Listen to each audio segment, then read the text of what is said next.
Salut et bienvenue à cet épisode du podcast Feel Good où je m'adresse à celles qui courent après le temps. Donc, en fait, notre but aujourd'hui, ça va être de faire quelque chose si jamais tu fais partie de celles qui en ont marre de courir après le temps, qui sont toujours en train de faire plutôt des choses en réaction plutôt que en proaction et qui gèrent l'urgence à longueur de journée, to-do list ultra longue, on n'arrive jamais au bout, charge mentale élevée. Tu vois le portrait. Donc, si jamais ça te parle et que tu aimerais retrouver la maîtrise de ton horaire pour passer en mode proactif et retrouver un peu de sérénité quand tu regardes ta to-do list, tu es au bon endroit parce qu'aujourd'hui, je vais te donner des astuces pour revoir tes priorités, regagner la maîtrise de ton temps et de tes objectifs pour retrouver la possibilité d'avoir des moments pour toi, pour prioriser ton bien-être aussi.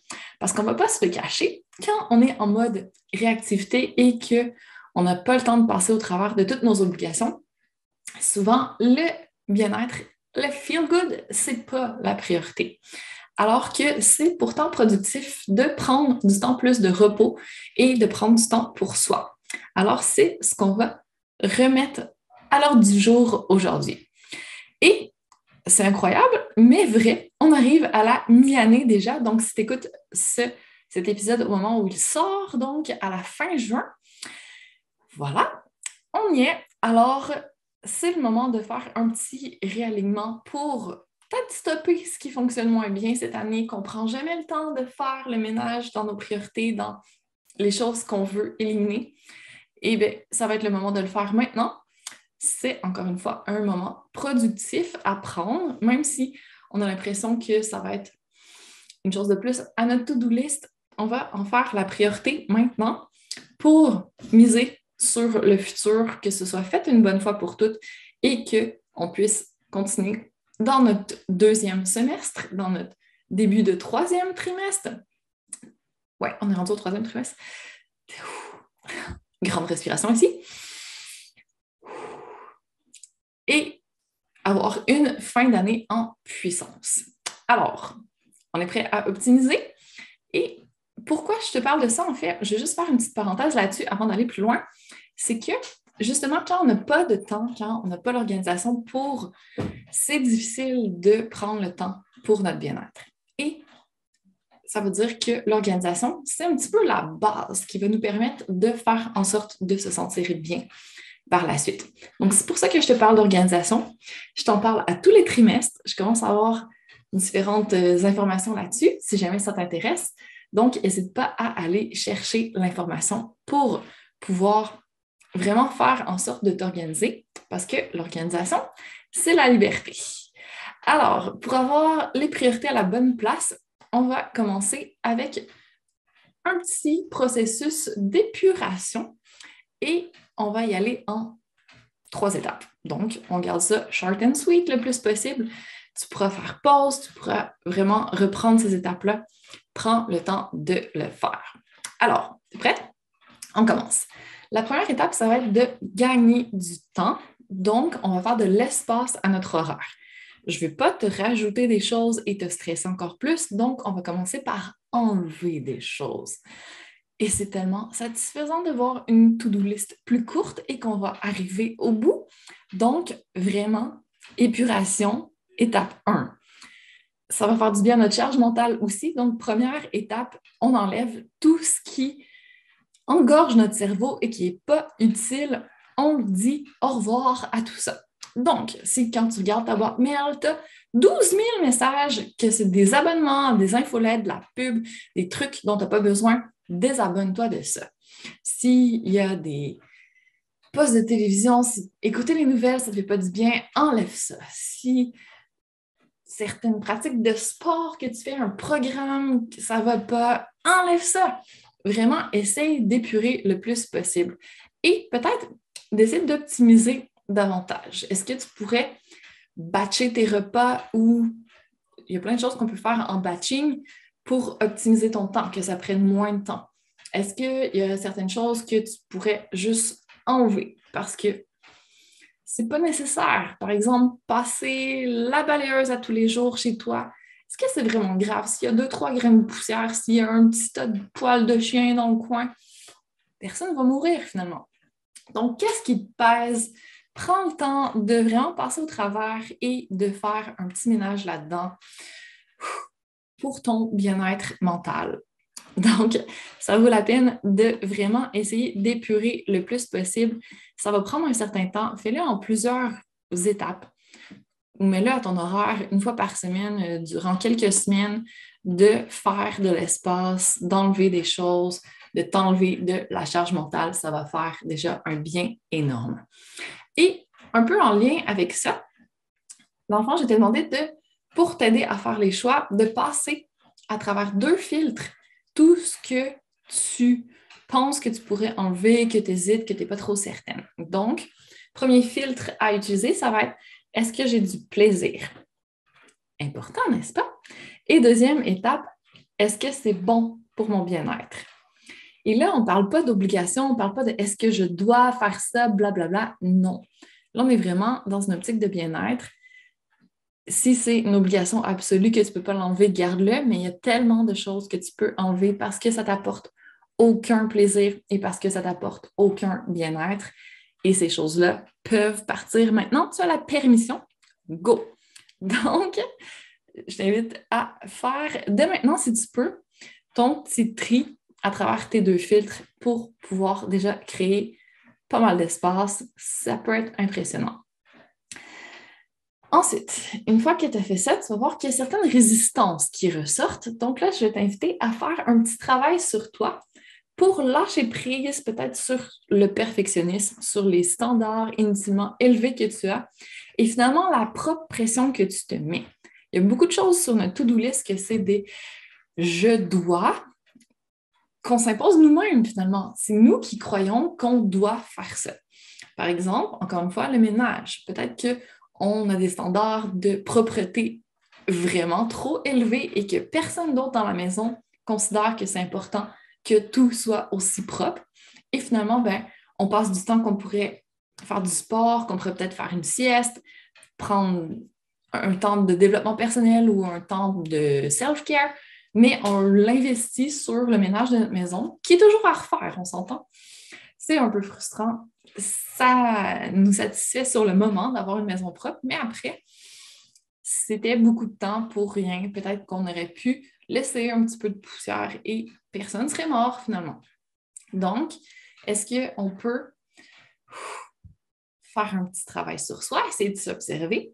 Donc, quand on se rend compte que là, on est en train de se dire je dois, et qu'on commence à s'ajouter des choses sur notre to-do list ou qu'on met de côté certaines choses pour en prioriser d'autres qui ne nous apportent pas forcément de plaisir ni de bien-être, mais qu'on croit qu'on doit, eh bien, fais un petit travail sur ton mental et dis-lui, OK, on prend une grande respiration.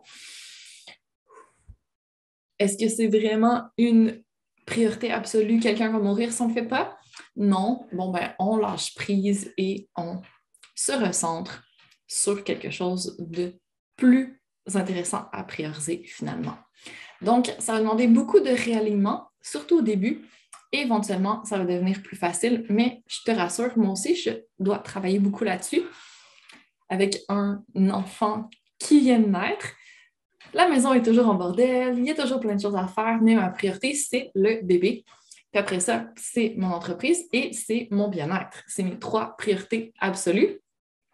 Et bien sûr, il y a tout ce qui vient autour, le couple, les chiens, faire des activités, voir ma famille. Mais tout ça vient se rajouter après, mais je sais mes priorités. Donc, vraiment important. Ça va être notre 2e étape, mais on va juste venir avec la première ici. Donc, fais ton travail sur ton mental, lâche prise le plus possible. Ça va voir au niveau de ta charge mentale, ça va faire du bien aussi d'arrêter de se mettre des je dois qu'on s'impose nous-mêmes et qui ne sont pas vraiment nécessaires. Et ça va nous permettre de faire notre dernière étape de notre épuration, de notre tri, de notre ménage sur notre to-do list. Et ça va être, est-ce qu'il y a des choses qu'on peut déléguer? Le dernier point. Donc, ça aussi, des fois, c'est difficile de lâcher prise là-dessus. se dit que si on délègue notre fameux ménage, ce ne sera pas fait comme on veut, blablabla. Bla, bla. On a plein d'excuses, on a plein de besoins de contrôle par rapport à certaines choses.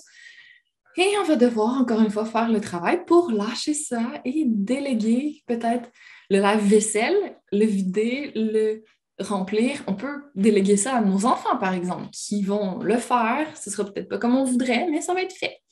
Est-ce qu'on peut donner la tonte du gazon à contrat? Est-ce qu'on peut prendre quelqu'un pour nous aider avec le ménage de la maison? Est-ce qu'on peut acheter quelques repas par semaine chez un traiteur plutôt que de faire à manger?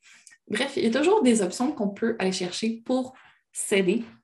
Et c'est sûr que souvent, ça va avoir un coût, mais en même temps, on priorise. Donc, quel est le coût de notre santé mentale? Je pense que ça vaut quand même cher, notre bien-être aussi. Donc, peut-être que ça peut valoir la peine, des fois, de déléguer certaines choses qui nous prennent vraiment trop de temps, qui ne nous apportent aucun plaisir, qui ne nous font pas du bien, pour pouvoir vraiment mettre les priorités à la bonne place. Donc, je t'invite à regarder dans ta to-do list, qu'est-ce que tu pourrais déléguer, soit à des membres de ta famille ou soit aller chercher de l'aide externe et payer pour pouvoir souffler un peu plus. Donc, ça, c'est notre première étape. Notre petit ménage, mettre de l'espace dans notre horaire. Et attention, l'espace qu'on met, c'est pas pour en faire plus. C'est de l'espace pour vivre. Ça va être notre troisième étape. Donc là, dans notre deuxième étape, avant d'aller dans la partie plus fun, on va fixer nos priorités. Donc, la deuxième étape, on regarde qu'est-ce qui est vraiment, vraiment important, qu'est-ce qui doit se retrouver sur notre to-do list. Et là, comme dit si bien Karine Ruel, si tu as plus que 3 priorités, tu n'as pas de priorité. Alors, il va vraiment falloir être concis et se limiter. Donc, si tu regardes sur une année, tu devrais avoir 5, maximum 6 priorités. C'est tout.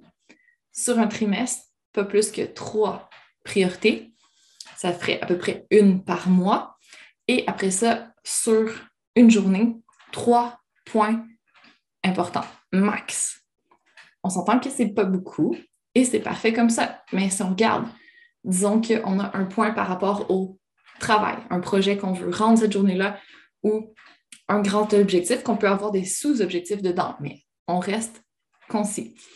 Ensuite, un objectif par rapport à toutes les tâches quotidiennes qu'on doit faire, s'occuper des enfants, s'occuper de la maison, des repas, etc., etc. On s'entend que déjà, dans ce point-là, ça prend beaucoup de temps aussi. Le travail aussi, potentiellement. Et après ça, si le dernier point, on le prend pour nous, bien là, peut-être qu'on va avoir on va avoir du temps pour avoir notre peut-être petit moment de développement personnel le matin, peut-être une petite séance de sport le midi, peut-être un petit bain ou un petit moment plus relax le soir. Donc, ça fait en sorte que dans notre journée, on a différentes sphères de notre vie qui sont couvertes, on a différents objectifs qui sont couverts. On est arrivé au bout de notre to-do list et on a encore de l'espace. Peut-être qu'en soirée, on va avoir encore du temps et que là, on va pouvoir vivre, faire des choses qui nous permettent de recharger nos batteries, qui permettent de créer des souvenirs. Ça, c'est l'objectif ultime. Ce n'est pas de rajouter plus d'objectifs, plus d'actions, plus de faire. Ça va être rajouter plus d'être. Chose qu'on oublie souvent quand on fixe des objectifs, normalement, on met du faire. Alors que là, on va faire le contraire. On va essayer d'enlever tout ce qui n'est pas utile pour pouvoir avoir un petit peu plus de possibilités de vivre. Donc, deuxième étape, on fixe vraiment nos priorités et on fait en sorte d'en avoir peut-être moins, mais que ce soit vraiment l'essentiel. Alors, notre charge mentale s'emporte mieux et au besoin, bien, on étale un petit peu plus dans le temps. Si on fait des petits pas à tous les jours, on va quand même avancer loin avec le temps. Donc, c'est parfait. On a le droit d'aller un petit peu plus lentement. On n'est pas obligé d'être toujours surchargé. Alors, on respire et on profite quand on a peut-être des moments où on est plus productif, où on est plus dans l'action. Parfait. Et c'est des moments où, non, selon notre cycle ou notre énergie de la journée, ou la lune, ou peu importe, ça ne fonctionne pas, bien, on danse avec les cycles. On en fait moins. C'est un équilibre qui va se faire dans le temps. C'est pas obligé d'être sur une journée, ça peut être sur une semaine, ça peut être sur un mois. Donc, on respire et on reste zen. On fixe nos priorités. Encore une fois, on épure, on garde ça vraiment right to the point. Pour pouvoir, à la troisième étape, arriver à avoir plus de moments où on peut être, où on crée des souvenirs avec ce qu'on aime, où on vit des expériences, où on est vraiment dans l'être. Et il y a encore du travail à faire au niveau mental à ce sujet parce qu'il y a énormément de personnes qui ont de la misère à ralentir, à peut-être s'autoriser, à avoir du plaisir, à ne pas être en train d'avancer, de pousser, de faire. C'est pas grave si on prend des moments où on fait autre chose que d'être focus sur nos objectifs parce que c'est des moments où on recharge nos batteries. Donc, ça va nous permettre de continuer plus longtemps après et de se sentir bien. Les objectifs qu'on a ne vont pas s'écrouler, le monde ne va pas s'arrêter. Il ne va rien se passer de mal si on prend un peu de temps à vivre des expériences et à être, à ralentir, à se faire plaisir. Donc, on respire. C'est productif de prendre du temps pour soi et on se l'autorise. Permission accordée. Il ne reste plus qu'à vous l'accorder vous-même maintenant. Et ça permet aussi d'aller chercher un équilibre dans les différentes sphères de notre vie parce que si on est vraiment focus sur les objectifs, souvent on va être plus dans la sphère peut-être finance, dans la sphère travail, dans la sphère peut-être bien-être, santé. On a souvent des objectifs par rapport à ça, mais c'est difficile d'avoir des objectifs par rapport aux loisirs. On peut avoir des objectifs par rapport à notre développement personnel, par rapport à notre environnement, par rapport à nos relations, par rapport à notre mission de vie, par rapport à plein de sphères différentes. Donc, on n'est pas obligé de les appeler objectifs. À un moment, ça peut être juste des moments de vie qu'on veut vivre. On peut se faire une liste aussi si on manque d'inspiration ou qu'on a besoin d'être un peu plus structuré là-dedans. On a le droit, mais en fait, c'est important de passer des moments où on crée vraiment des souvenirs, où on est en train de vivre, où on n'est pas en train de faire quelque chose. Parce qu'au final, quand on y pense, si on regarde en arrière, qu'est-ce qu'on se rappelle? Est-ce qu'on se rappelle tant que ça des objectifs qu'on a atteints? On se rappelle surtout des moments qui ont généré des émotions, où on a vécu des choses, où on s'est senti vivant. Et c'est ça qui est important de créer finalement, parce qu'on crée nos souvenirs pour plus tard. Et c'est ça qui rend la vie satisfaisante aussi. C'est pas juste de faire des coches sur notre to-do list, sur nos objectifs. C'est d'avoir réalisé des rêves, c'est d'avoir créé des souvenirs mémorables, d'avoir vécu des émotions intenses, d'avoir partagé avec des gens qu'on aime. Donc, c'est important de se laisser l'espace et de se donner la permission de vivre ces moments-là. Et c'est ce que je vais t'amener à faire. Et en fait, un petit rappel, je l'ai déjà mentionné avant, mais ce qui donne un sens aux objectifs, c'est vraiment les expériences qu'on vit derrière. Donc, c'est important de mettre des expériences dans notre vie, pas juste des objectifs. Donc, je t'invite à faire ton petit processus en 3 étapes pour faire du tri et réaligner tes objectifs, tes priorités pour l'année. Si tu n'as pas le temps de le faire maintenant en écoutant l'épisode, réserve-toi du temps, mets-le à ton agenda, mets-le à ta to-do list. Et si tu t'en veux plus, j'ai aussi pensé créer une expérience gratuite. Ça ne va pas être une masterclass pour cette fois-ci. Je vais faire ça par mail. Donc, ça s'appelle l'expérience Transforme ta to-do list anxiogène en feel-good list. Et durant 4 jours, je vais t'envoyer par mail, tu le fais quand tu veux, une mission à relever pour passer de déborder quand tu regardes ta to-do list, charge mentale beaucoup trop élevée, à sereine quand tu regardes ce que tu as à faire parce que tu es focus, tu as tes priorités et tu sais que tu vas vivre des belles expériences dans ta journée. Donc, je vais vraiment t'aider à passer un été puis une deuxième moitié d'année, carrément, toute la deuxième moitié d'année, de manière plus feel good. Donc, si tu es prête à embarquer, inscris-toi au andréannegagnon en un seul mot.ca/feel good list. Je vais mettre le lien dans les ressources de l'épisode. Je vais mettre aussi les liens par rapport à d'autres ressources que j'ai sur comment faire le travail sur le mental, si jamais tu as besoin de plus d'aide à ce niveau, et aussi des manières de prendre soin de toi si jamais tu manques d'inspiration pour rajouter des choses intéressantes par rapport à ton bien-être sur ta to-do list. Et n'hésite pas à répondre à ma question aussi. J'ai toujours une question dans les liens sous l'épisode. Et cette fois-ci, j'ai envie de te demander où est-ce que tu as le plus de travail à faire? Donc, est-ce que c'est plutôt au niveau de réduire ta charge mentale, lâcher prise, déléguer, prioriser ou te donner le droit de vivre sans toujours faire? Donc, dis-moi où tu as plus de travail à faire et on va pouvoir en discuter ensemble. Ça va me faire grand plaisir. Alors, pour l'instant, je te souhaite bonne priorisation de ton bien-être et n'hésite pas si tu as des questions. Sinon, je te laisse poursuivre ta journée. Donc, porte-toi bien jusqu'au prochain épisode.